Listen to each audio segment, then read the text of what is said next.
Falamos da introdução dos parafusos, falamos dos kits necessários para você performar ali no seu cliente, identificando com as ferramentas as medidas do parafuso. Vamos falar agora das características do parafuso e como a gente deve medir o parafuso. Então, dentro das características, dando um overview do que a gente vai falar praticamente em todas as aulas, a gente vai falar do tipo de rosca, do tipo de ponta, do tipo de cabeça, do tipo de fenda, o revestimento que esse parafuso tem, o material dele, a resistência mecânica desse material, como a gente poderia montar uma estrutura com porca e parafuso numa junta, tá? Então, basicamente, a definição de parafuso, quando a gente fala das características, é a união não permanente, que seja desmontável, de duas juntas. Quando eu juntar ali duas peças, duas faces ou duas chapas, eu preciso fazer a união dele de alguma maneira. Então, esse vai ser o nosso... mostrando as características, mas começando com a maneira como você poderia medir o parafuso, ok? Falando da introdução de que eu disse que você precisaria estudar, se aprofundar um pouco mais sobre metrologia, é hora de aplicar, caso você já tenha estudado e caso você já tenha noção, é melhor que, se você não tem noção, é melhor que estude. Falando de parafuso, quando a gente fala de medida, basicamente a primeira medida que aparece do parafuso, a gente se refere à bitola do parafuso, né? Ou seja, a espessura desse material, mais conhecida também como diâmetro.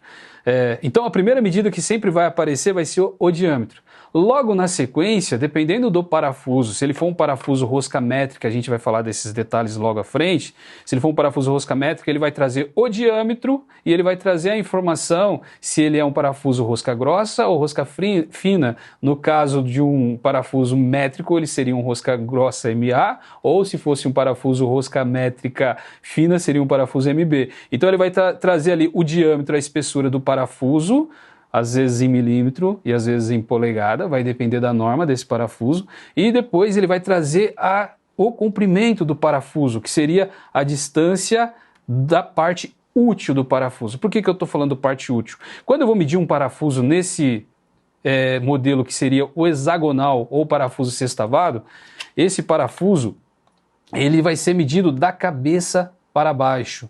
Ok? Eu não vou medir esse parafuso contando a cabeça, eu desconto a parte da cabeça, tá? E eu vou medir ele da cabeça para baixo. Segue o mesmo raciocínio para esse outro tipo de cabeça, que aqui a gente tem um cabeça panela, ó, e eu vou medir ele da cabeça para baixo. Eu nunca vou considerar essa espessura de cabeça. Então, eu meço o parafuso, a parte útil dele. Agora, para medir o diâmetro, eu sempre vou posicionar na parte da rosca, né? A rosca, a medida externa da rosca é o que vai determinar ali o diâmetro do parafuso, ou seja, o diâmetro nominal do parafuso. Exemplo, este parafuso que eu estou segurando, por experiência, eu sei que ele é um parafuso métrico. Eu sei que ele é um parafuso bicromatizado, que ele tem um acabamento bicromatizado, a gente vai falar desse assunto.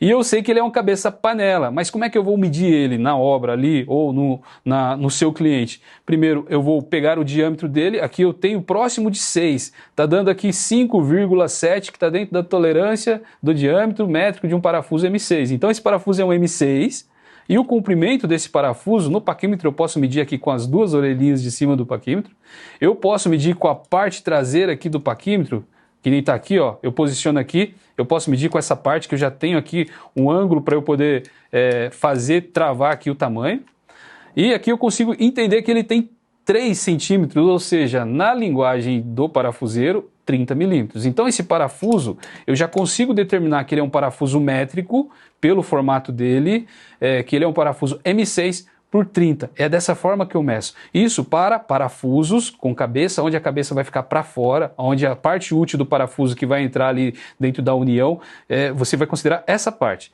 Agora, quando o parafuso for uma cabeça nesse sentido aqui, que a gente chama de cabeça chata, vou pegar aqui este aqui que está maior ainda, ó, parafuso cabeça chata, este modelinho, aqui essa parte da cabeça vai ficar dentro lá, dando acabamento. Ele não vai ficar uma protuberância ali na face da chapa. O que vai acontecer? Eu vou ter aqui a medida, eu não vou medir mais pelo pescocinho aqui, pelo finalzinho da cabeça. Aqui eu determino que ele vai ter a medida contando a cabeça. Então, esse detalhe é muito importante para você entender. Por exemplo, esse parafuso, por ele ser fenda, por ele estar zincado branco, que você vai entender logo depois o que significa esse zincado branco, eu sei que ele é um parafuso em polegada. Então, ele sendo em polegada, eu estou aqui com 62 milímetros. Então, agora eu já uso a ferramenta, que é a reguinha, para eu já saber o comprimento desse parafuso. Ó. Aqui eu sei que esse parafuso tem 2 polegadas e meia, né? Ou 2 polegadas e 3/8. Vai depender aí do tamanho, mas aqui eu consigo identificar que ele tem 2 polegadas e meia. E o comprimento dele sempre contando a cabeça, porque ele é cabeça chata. E o diâmetro? Aqui o diâmetro que eu tenho, ele passa um pouquinho de 6 milímetros, mas como eu disse, por experiência, eu sei que esse parafuso é uma série em polegada. Sendo em polegada, logo que 6 milímetros é próximo de 1/4. Então, você vai perceber que a forma de medir, né, o parafuso influencia para você conseguir definir. Aqui eu tenho outros exemplos. Por exemplo, aqui eu tenho cabeça flangeada, que não é nem cabeça panela, né, e nem cabeça sextavada. Eu tenho uma cabeça flangeada que parece uma arruela, um flangezinho. Né? Tá vendo que é um flange? Agora, como é que eu meço esse parafuso? Considerando que aqui eu tenho uma protuberância, né? Um obstáculo que vai ficar para cima, a cabeça vai servir ali de arruela, eu meço esse parafuso do pescocinho aqui, ó, para baixo. Tá? Então esse parafuso aqui, a gente chama ele de formador de rosca, conhecido como rosca soberba ou parafuso Shipbird. Esse parafuso Shipbird, eu vou medir aqui o diâmetro dele. Ele tem 5 milímetros, então ele vai ser, primeira medida dele, 5 milímetros, e o comprimento. Vou pegar aqui, ó, por trás, ó, se você olhar, eu consigo travar aqui no paquímetro, eu já consigo determinar o tamanho dele. Ele vai ter ali 5 milímetros por 45 milímetros, então é um 5 por 45, ou também conhecido como 5.0 por 45. Dessa forma que você mede parafuso, tá? Agora, se você está na dúvida do que é polegada e milímetro, considerando que a gente tem aqui a linha métrica e a série polegada, no milímetro a gente considera que cada centímetro a gente tem 10 milímetros. Então, cada centímetro eu vou ter aqui 1, 2, 3, 4, 5, 6, 7, 8, 9, 10. Vamos ampliar isso aqui como se eu estivesse trazendo aqui uma lupa e te dizendo que aqui em 1 centímetro eu tenho 10 milímetros, ok? E polegada, como funciona a polegada? Trazendo para o cenário do milímetro, só para você também já começar a fazer a conversão de polegada para milímetro, que esse detalhe em metrologia, se você se aprofundar, você vai entender, mas aqui é só para você ter uma noção. Eu vou puxar aqui uma polegada.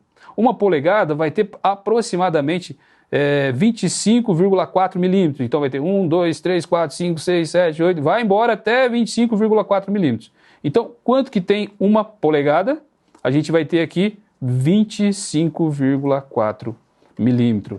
Então, é interessante você começar a pensar uma polegada 25,4 milímetros, fazer essa conversão e com o tempo você vai conseguir fazer isso naturalmente, sem se preocupar, mas no começo você precisa estudar e se aprofundar, porque os parafusos no Brasil, a gente tem tanto a série métrica, que a gente lê em milímetro, e a gente vai ter a série em polegada. E vou além. Você vai ter o parafuso que você vai identificar o diâmetro dele como polegada e o comprimento dele vai ser como 1 milímetro, ou seja, uma salada. Mas é assim que funciona, é assim que é, e a gente tem que se adaptar a esse cenário. Por exemplo, vou medir esse parafuso que eu chamo ele de sextavado rosca soberba, né? Ele tem a cabeça hexagonal, ele é sextavado, ele tem uma partinha aqui, um pescocinho sem rosca, ele tem uma parte com rosca. E eu vou medir esse parafuso e você vai entender que a nomenclatura, a maneira que ele é dito no mercado vai ser, aqui eu tenho o diâmetro de 9,8 aproximadamente, e se você pegar aqui na reguinha, 9,8 vai ser 3/8. 3/8 seria 9,8. Para você entender a diferença, ou você calcular o 3/8 ou qualquer medida de parafuso que seja fracionada, se eu pegar aqui ó, o 3, eu vou dividir por 8, o resultado disso eu multiplicar por 25,4, você vai chegar no aproximadamente 9,8. 9,8, que seria 9,8 milímetros. Então, eu estou acostumado a fazer isso, eu pego e meço o parafuso 9,8. Eu já lembro que isso aqui vai ser um 3/8. Mas se você está na dúvida e pegou ali a reguinha, né? Quanto que dá 3/8? 3/8, 3 dividido por 8 vezes 25,4, eu chego aqui no diâmetro em milímetro fazendo conversão. Aqui eu tenho outra forma de medir, por exemplo, aqui eu tenho um parafuso não tão comum, mas a gente chama ele de parafuso sem cabeça, né? Que ele fica totalmente conectado lá dentro do equipamento, dentro da máquina. O parafuso sem cabeça, eu sempre vou medir ele por aqui, ó. Ele sempre vai ser a medida inteira, ok? Então, dentro de tudo que eu falei, de tudo que a gente conversou até agora sobre características de parafuso e sobre as medidas tanto da bitola como do comprimento, é o suficiente para você ter uma noção de medida, mas sempre vou argumentar, você precisa se especializar e mergulhar nesse assunto. É um assunto que em um vídeo, em um take, só não é o suficiente para você entender. Você vai ter que estudar e com o tempo você vai até decorar, como eu já decorei aqui, que eu já estou há bastante tempo no mercado, eu consigo identificar só de olhar, mas não consigo determinar a medida só de olhar. Então por isso você precisa ter todas as ferramentas. E o próximo tópico a gente vai falar dos tipos de cabeça.